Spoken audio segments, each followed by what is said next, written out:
Hi guys, how's everybody doing? I hope everyone is doing great. And if you're not doing so great, I pray that things turn around for you quite quickly.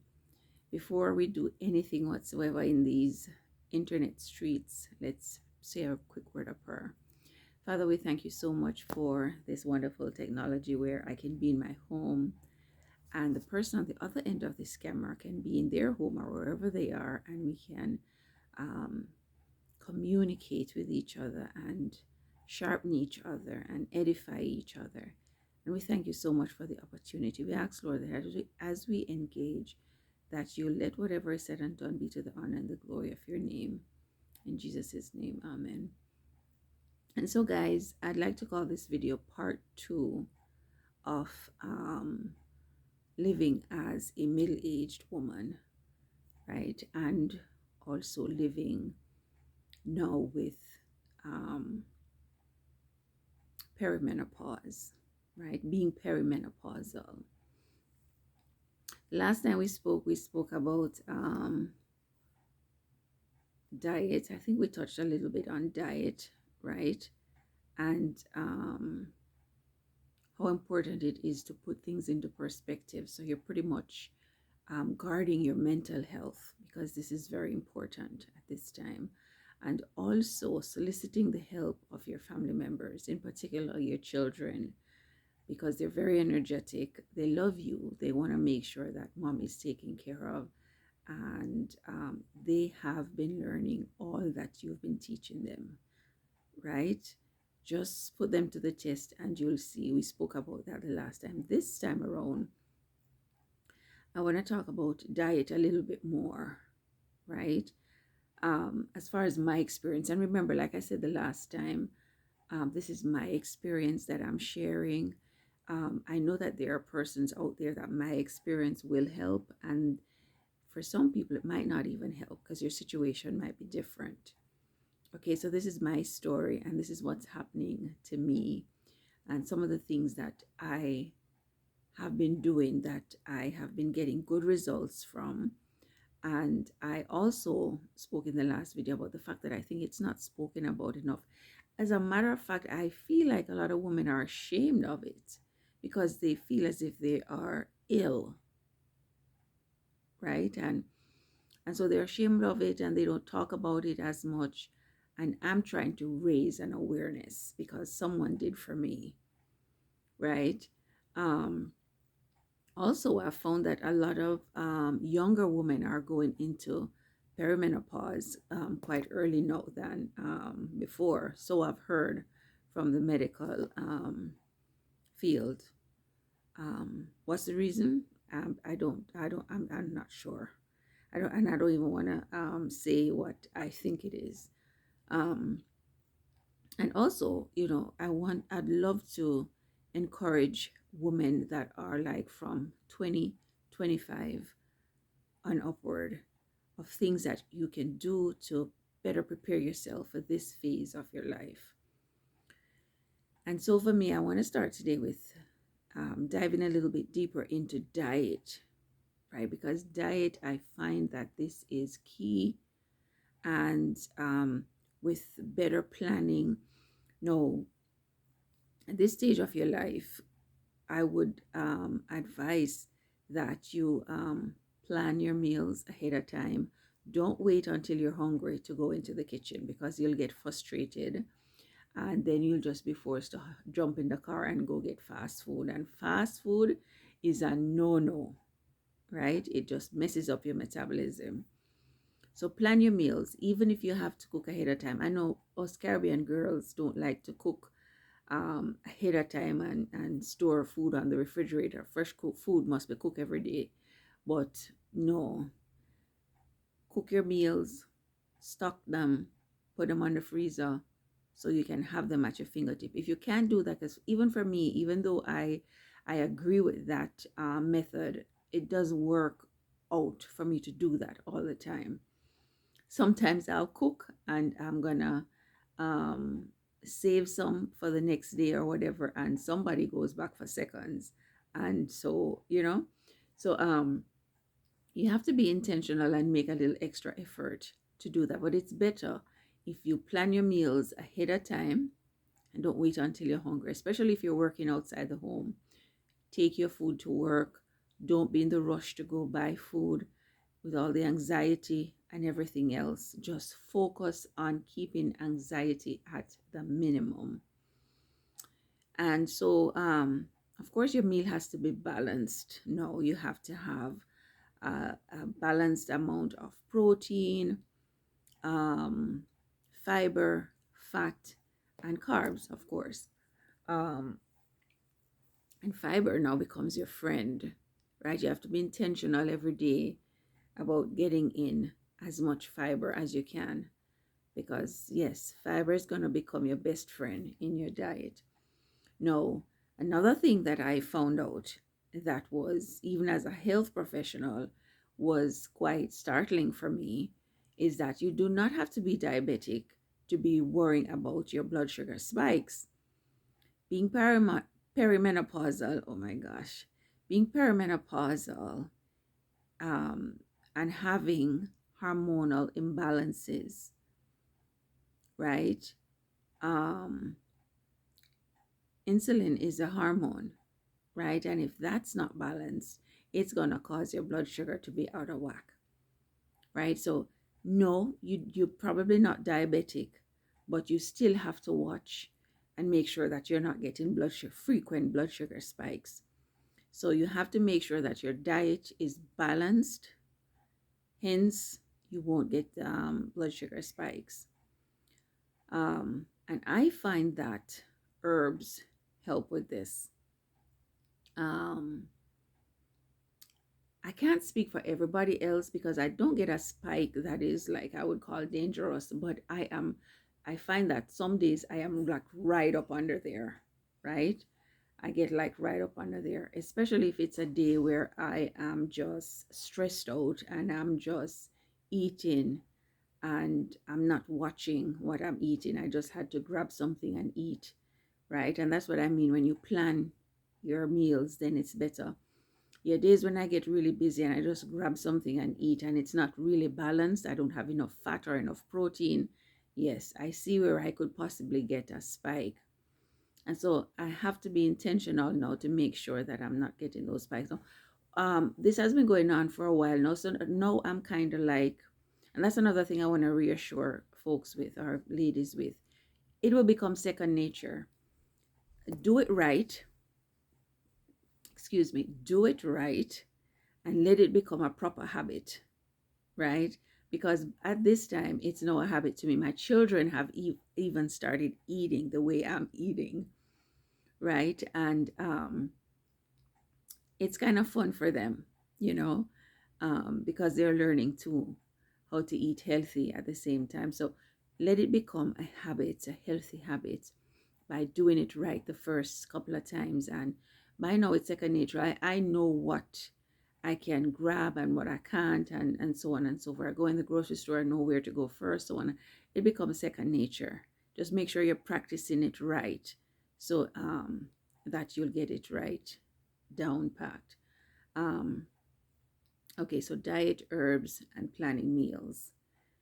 And for ladies that are younger, start now so that it won't be added stress for you to do it when you have gotten to this phase of your life, right? Um, no empty carbs. Um, Make sure that you're just make sure that your stuff is balanced, and then you can do research and find out more. Because I'm not a doctor or a nutrition. Um, I'm not guiding your nutrition in any way, shape, or form. I'm just on YouTube sharing my experience like everybody else. Next thing is hobby. If you're married, and I'm saying married because you shouldn't be living with someone if, in my view, so I'm not going to be the one to be saying, otherwise. So if you're married, hobby is now going to be one of your main supporter, right? make sure that you inform him of everything that's going on with you. It might seem like a bother to him. Men are different. It seems like a bother to him because he doesn't know what you're going through. He doesn't understand. But nonetheless, tell it to him. As long as he'll give you an ear, right? Tell it to him so he'll understand what you're going through, because men have a funny way of um, listening, right, and understanding, but not, they don't show that they understand like we do. When we understand something, we're quite verbal about it and we show, and you can tell that we understand something, right? But men are different. You'll tell them something and they'll understand the whole thing, but you can't tell that they do. And sometimes they get misjudged, and you're thinking that they don't understand or they didn't get what you're saying, but they have a funny way of understanding things. And so, yeah, tell them anyway, because they're not just hearing, they're actually listening when it seems like they're just hearing. I remember a couple of times when I'd go to my doctor's visits, and the doctor would ask me something and I'd forget or not remember. And on our way home, hubby would say, Carl would say to me, so and so. And I said, Lord, you remembered? Why didn't you say something? You know what I mean? So, yeah, they're paying attention. So say everything so that they'll be on board. If things kind of get out of balance, they'll be your support, right? And they understand exactly what's going on with you, and probably even remind you of what you did the last time to cope with this situation or that situation, and so on. And because this is going to be a little bit of pressure for him as well, you might want to, give a little fluff whenever you can for him. Um, because what's the saying we say in Jamaica? Honey sweeten labor, or sugar sweeten labor, or something like that. But yeah, a little bit of fluff every now and then, just to keep him encouraged, is important, I find. Um, Also, is there anything else I wanted to add about hubby? Yeah, because this is gonna be a life changer. I mean, here it is. His woman is changing, right? And he's not experiencing what you're experiencing. He has to kind of um yes, he can go on the internet and he can learn and have an outlook of what's going on, but everybody's situation is individualized. Here he's gonna have to support you on a level where he hasn't been before, if that makes sense. So we have to be patient with him, and like I said, fluff, giving a little fluff every now and then, extra fluff, of course, um, when you can, because of course he's the one that's going to be nurturing you, trying to help you out, to go through this phase of your life. But also remember that this is difficult for him too, because he's not feeling what you're feeling, and um, he's gonna have to not even take a step back, but he's gonna have to adjust to the new you for this minute, if that makes sense. So yeah, patience with him. And remember that men deal with things differently from us. And we're going to be quite emotional at this time. And it might seem like he's not paying attention, or he's not as attentive as he should be when you need him to be, right? But as long as he's there, yes, as long as he's there, learn to be satisfied with that, right? Also, no, check in with the women in your family, because sometimes I've realized that some of the things that I'm going through, the woman in my family has gone through the same thing, especially your mom, right? And um, I've found that the thing that's frustrating for me with that is that sometimes they don't remember ahead of time, and it takes you going through something and you picking up the phone and calling them. They're like, oh yeah, so and so and so, do this, or just rest, it will pass, so on. so on and so forth. And I'm like, they don't remember. And if you remember, if you've had children, it's the same thing with us, childbirth.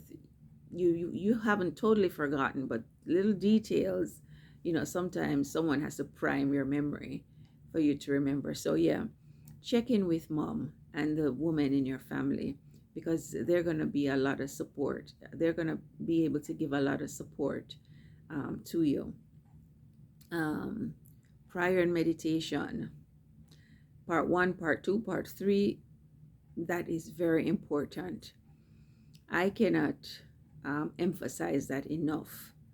How the Lord imparts angels to comfort you in this very difficult time. And I wouldn't say very difficult time, but very strange um, phase of your life.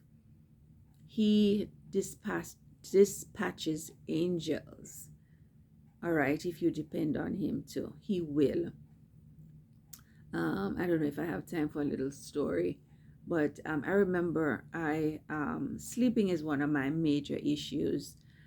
Training myself to sleep, and if I'm overtired, I find it very hard to fall asleep, to take naps in the day, um, until it's dark, when melatonin starts to develop. And so I had a chore to do, and I had to take a run. And I drove for about 3.5 hours, and then I had to drive 3.5 hours back. And by the time I got home, I was overly tired, and I needed to take a nap before nighttime because I was so tired. But now at this point, I was so tired, I wasn't even able to nap. And it's a feeling I would not wish on my worst enemy, because at this time, it's almost like you're aching. You want to sleep so bad and you cannot fall asleep. And I remember sitting in my rocking chair, and I had just eaten, and I said, I'm going to sit here for a while and just, look out and watch the birds in my bird feeder, and hoping that I'll get sleepy. Um, yeah. I remember I had a smoothie. So it wasn't anything too heavy that would have kept me up. You know what I mean? But I could not sleep. And I said to the Lord, I said, Lord, just send an angel. I believe in the ministry of angels.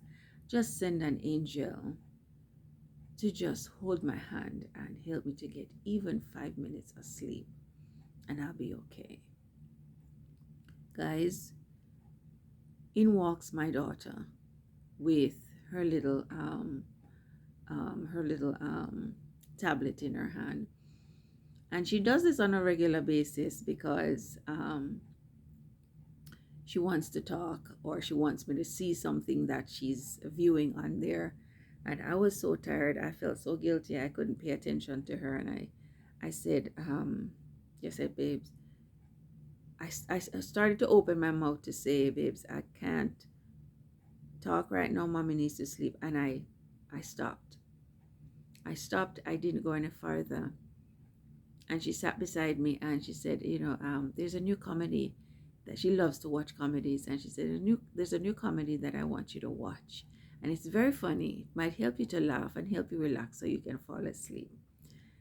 And did you know that she put it on, and I saw when her little finger touched the start button, and I saw nothing else after that. I fell out sleeping. I opened my eyes and I said, Joe, how long was I sleeping for? She said about 45 minutes. I watched the first episode and I'm now halfway through the second one. So I slept for about 45 minutes, and I felt like I had about 8 hours of sleep. So prayer and meditation has to be included in here. I don't care who you are, even if you don't call yourself a Christian, even if you think you're not a Christian, you're God's child. He made you, right? He knows what's going on in your body, and he alone, believe it or not, can help you. Even if you go to the doctor and the doctor has to give you medication and so on, is the Lord still helping you? So you must include him, right? And meditation also. Meditate on his promises. That will make you feel comfortable. Um, and for younger ladies, start to commit your favorite promises to memory, so that the days when you can just close your eyes and sit there calming yourself and meditating, you can say them out loud. Um, what else? Walking, exercise. Oh my goodness. I know that at this time I had to learn the hard way. Exercise was um,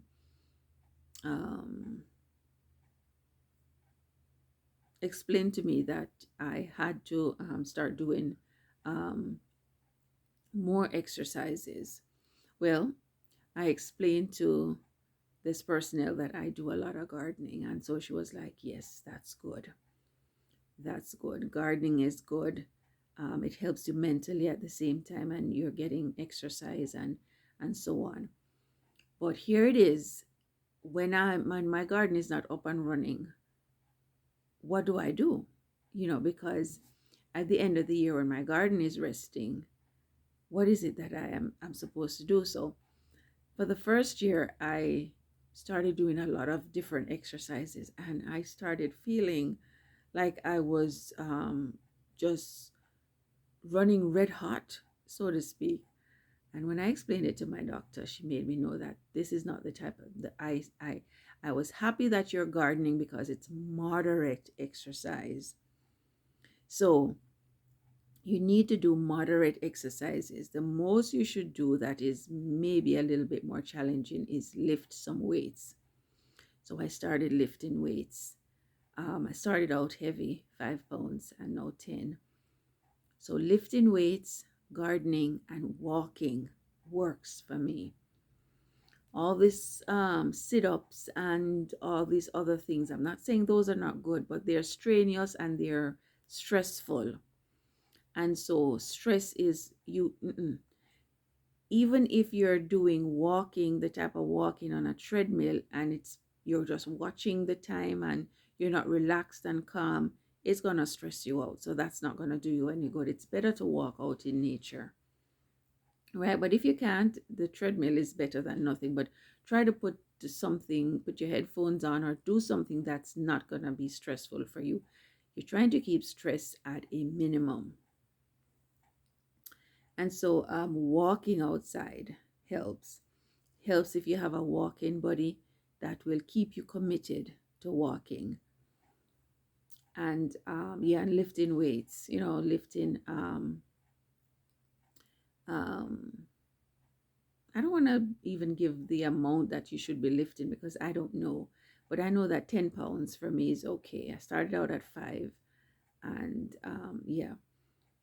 I'm going to be starting now at 10 because I've tried 10 and it feels good. It's not stressing me or anything. So I'm going to start at 10 now.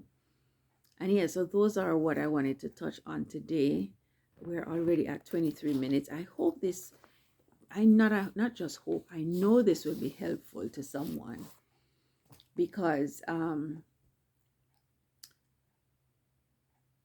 there's a lot of people that I realize that are going through perimenopause and they have no clue what's going on. Some people are thinking that they're just tired, or they're just a little bit stressed.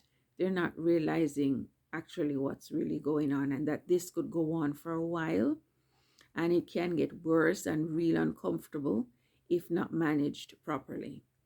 So I'm hoping this was encouraging for someone, especially for younger ladies. I have heard from other ladies that have gone through menopause that they were counseled earlier on, from they were younger, much younger, 20, 25, and so on. And so when it came to this phase of their life, their bodies were quite ready, right? And one thing that I was told by a very good friend is that she found that building muscles in her younger years she believes that's what made it easier for her to go through menopause. As far as the dieting is concerned, it kept her metabolism controlled, because insulin is really the bully on the playground at this time, right? It really makes everything more uncomfortable because your metabolism is slowing down. You know what I mean? So if that's off, then the mental is even worse than it could have been, or it should have been, or um, makes it worse than ever, right? So muscles will help you to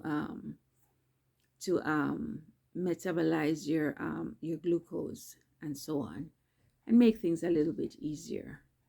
And yeah, so we're at 25 minutes, and if you see this video, that means that I had listened to it and I approved of it, and I'm posting it. So if you have any questions further, you can leave them in the comments and I'll be sure to answer. Or if you have anything that you want to share, if you're going through the same thing and you have something that you have learned that you'd love to share, please do so, because I believe that communication is lacking in this area big time. And so God bless and thank you for listening. Bye.